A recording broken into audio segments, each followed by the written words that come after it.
Olá pessoal, meu nome é Marcelo Caldas, sou professor de redação e hoje a gente vai dar continuidade ao estudo da redação no Enem, dessa vez pegando o ponto do aprofundamento número 4, a parte conhecida como coerência e coesão.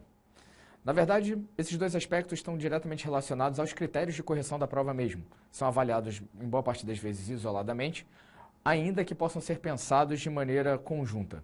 O que isso significa em termos práticos? É que coerência e coesão são dois aspectos fundamentais da escritura do texto.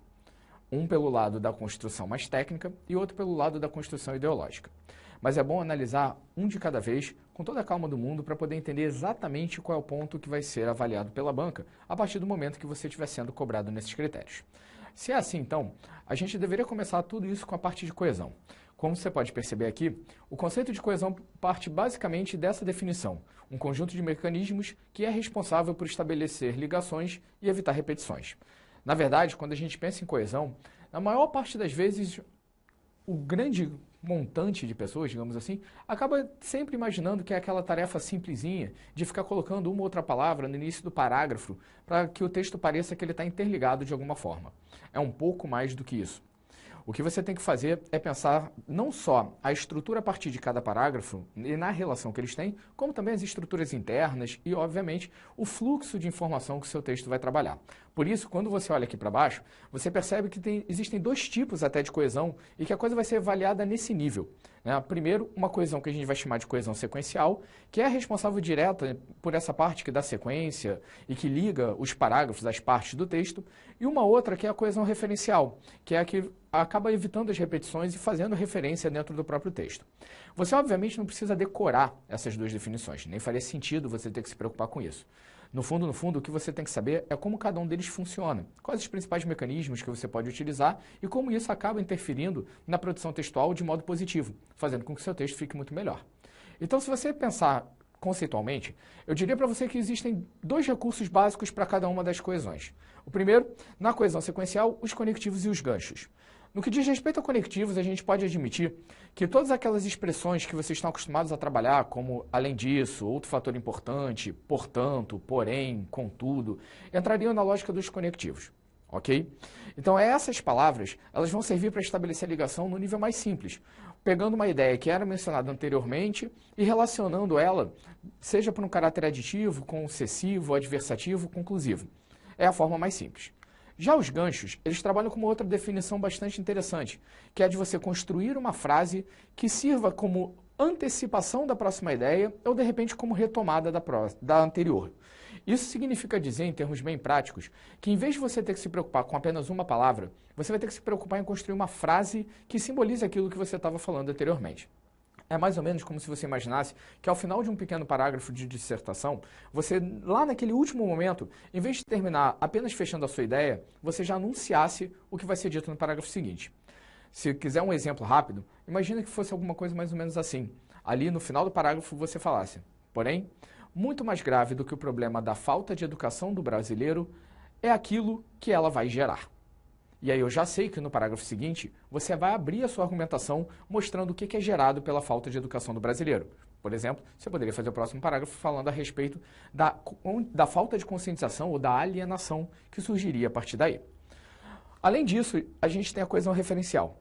E a referencial trabalha basicamente com todos os recursos possíveis para evitar repetição de termos. Aqui eu destaco para vocês os dois principais. Na maior parte das vezes, quando a gente pergunta em sala de aula qual é o recurso utilizado pelos alunos para evitar repetição de termos, eles sempre respondem sinônimos, o que eu acho até engraçado, porque na maior parte do tempo nós não pensamos realmente em sinônimos. Se a gente quer evitar uma repetição de termos, por exemplo, a gente acaba utilizando pronomes. Até porque a gente sabe que é um recurso mais simples do que você ficar o tempo todo pensando como se fosse um dicionário nas milhares e milhares de possibilidades de palavras que poderiam existir para substituir aquela que você já falou. Isso vai te ajudar muito em momentos em que a palavra-chave do tema seja uma palavra com pouca versatilidade. Por exemplo, imagina que você esteja diante de um tema sobre família. Definir família e substituir a palavra família por outra acaba sendo extremamente difícil no campo dos sinônimos. Então é mais fácil trabalhar com pronomes. E aí entram os pronomes pessoais, os demonstrativos, os possessivos e todos os outros. Basta você pensar numa coisa, por exemplo, o Brasil está vivendo uma situação de crise. Seu panorama não é dos melhores. Quando você fala seu panorama, você já sabe que é referência ao Brasil. E isso acaba ajudando consideravelmente na hora de entender o texto e evitar, obviamente, as repetições. Fora isso, seria interessante observar como isso se dá na prática, porque só os exemplos que eu estou falando aqui talvez não fiquem tão simples para você entender. E aí nós temos aqui um parágrafo que trabalha exatamente com a noção das duas coesões. Tá? É um parágrafo extremamente simples, obedece basicamente o processo argumentativo tradicional que você inclusive já viu em outros momentos com a gente aqui. E em destaque você tem todos os conectivos que estão sendo utilizados.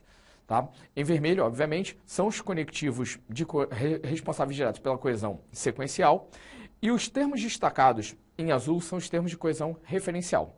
Perceba, por exemplo, que o sabe-se que e o isso porque apresentam claramente a ideia de relação de ideias. O sabe-se que anunciando aquilo que vai ser dito e o isso porque trabalhando com caráter explicativo em relação ao que vinha antes. Da mesma forma que aquele o que é destacado ali em vermelho te mostra qual é a consequência que vai ser trabalhada. E o entretanto, que aparece já no próximo período, destaca para você o fato de que a ideia que vai ser anunciada é uma ideia de oposição. A partir do momento que tudo isso é marcado, você acaba conseguindo visualizar com mais clareza qual é o fluxo argumentativo que o parágrafo está construindo. E por isso acaba sendo importante para a coesão. Ao mesmo tempo, os que estão em azul acabam evitando toda e qualquer repetição de termos. Repara que a expressão essa atividade chama atenção para a repetição inevitável que você faria da palavra futebol, então ele consegue substituir dessa forma. Da mesma maneira, por exemplo, que a palavra esporte lá em cima, quando conceitua futebol, poderia ter sido utilizada como recurso. E mais adiante, o seu uso, esse seu também serve para fazer referência ao futebol, à prática esportiva, e aí evita a ideia de repetição tão forte. Se você pensar nisso como aspectos coesivos mais simples, a coisa vai funcionar naturalmente. É claro que não pode soar mecânico demais, porque boa parte da grande vantagem de um texto é a naturalidade com que você escreve. Mas se você pensar bem, concatenar ideias, relacionar as informações, é meio que o processo base de toda a argumentação. E se você faz isso com clareza, a chance de seu texto ser mais valorizado é ainda maior. Mas como eu estava falando lá no início, a preocupação não pode ser apenas com a coesão. É preciso também que você lembre que coerência é um elemento fundamental dentro dessa história toda. E aí, se lá bem no inicinho eu tinha dito para você que coesão é trabalhar a relação entre as partes e a coerência tem a ver mais com o conteúdo que é dito, isso tem uma ligação direta com a qualidade das informações que você vai trabalhar. A gente já sabe que o Enem é uma banca que valoriza, sim, o conteúdo, como todas as bancas de redação no final das contas, e que, em especial, destaca as possibilidades interessantes de ideias que você pode apresentar dentro do seu texto. Um cuidado básico que você vai ter que ter, e que é inclusive pré-definido claramente pelo Enem, diz respeito ao fato de que você tem que trabalhar com ideias que fujam a coletânea de maneira expressa, ou seja, evitar ao máximo uma cópia daquilo que eles estão te dando. E além disso, o cuidado também com não ferir os direitos humanos, porque a partir do momento que você fala absurdos, você naturalmente está acabando com a coerência do texto que você está desenvolvendo. Aqui a gente vai ter, na verdade, uma boa definição sobre coerência, né? Esse cuidado em produzir um conteúdo adequado ao ponto de vista defendido e à realidade em que estamos inseridos. No fundo, eu estou dizendo para vocês que a coerência pode ser trabalhada de duas formas, em dois tipos, mais ou menos como a gente já tinha visto na questão da coesão. Existe uma coerência externa, que seria essa relação que você estabelece das suas informações com a lógica dominante do mundo, e uma coerência que seria a coerência interna, que trabalha em relação às informações contidas no texto, ou seja, que diz respeito, por exemplo, a você não cair em contradição em relação àquilo que você afirma. Diante disso, você vai ter que tomar muito cuidado para não falhar a coerência nas maneiras mais tradicionais, de maneiras mais simples que normalmente as pessoas cometem a falha. E aí você vê uma lista de principais falhas que eu acho que são aquelas com as quais você deve se preocupar. A primeira diz respeito aos direitos humanos, eu imagino que você não vai cometer.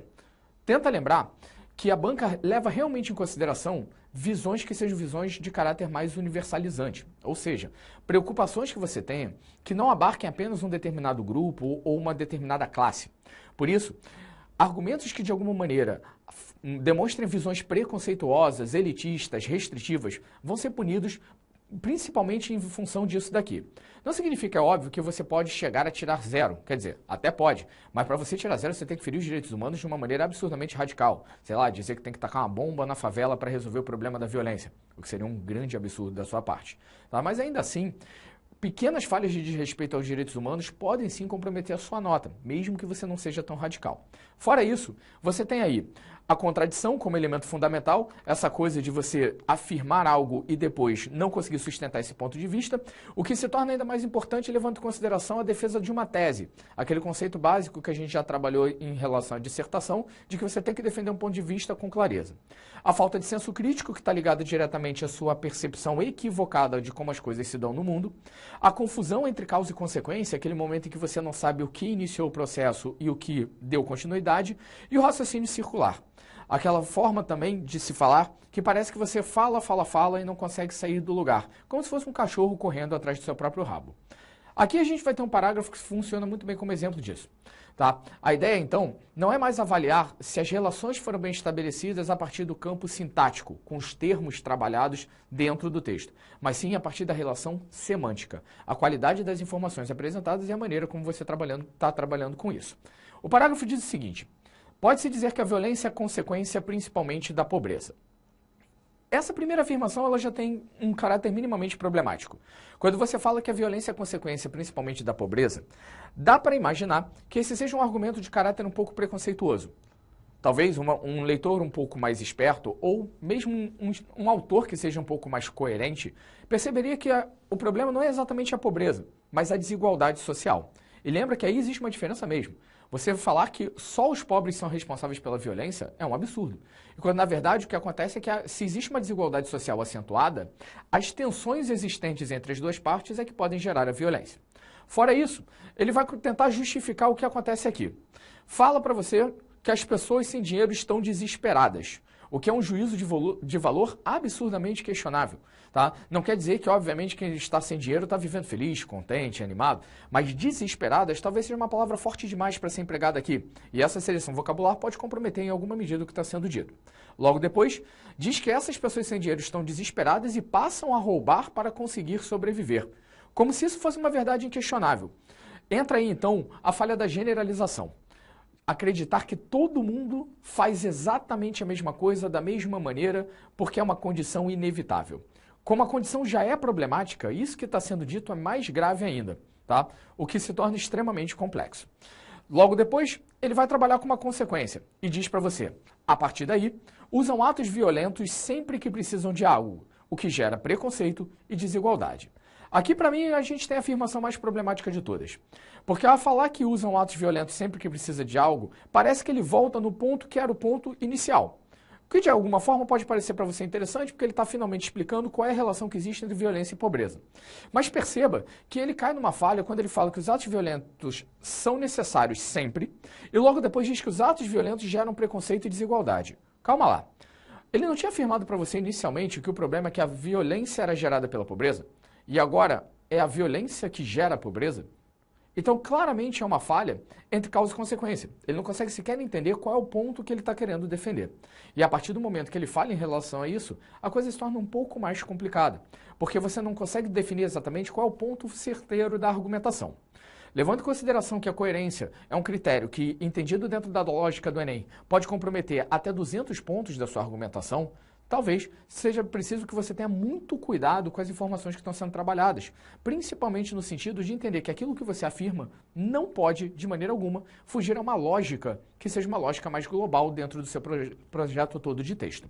Tá? O mesmo, obviamente, vale para a coesão, já que estávamos falando aqui. A coesão também é um critério que vale 200 pontos, e a gente, quando fala disso, está colocando em jogo praticamente 400 pontos da sua nota de redação no Enem. Ou seja, são cuidados fundamentais para que você, no final das contas, consiga alcançar a tão sonhada nota 1000.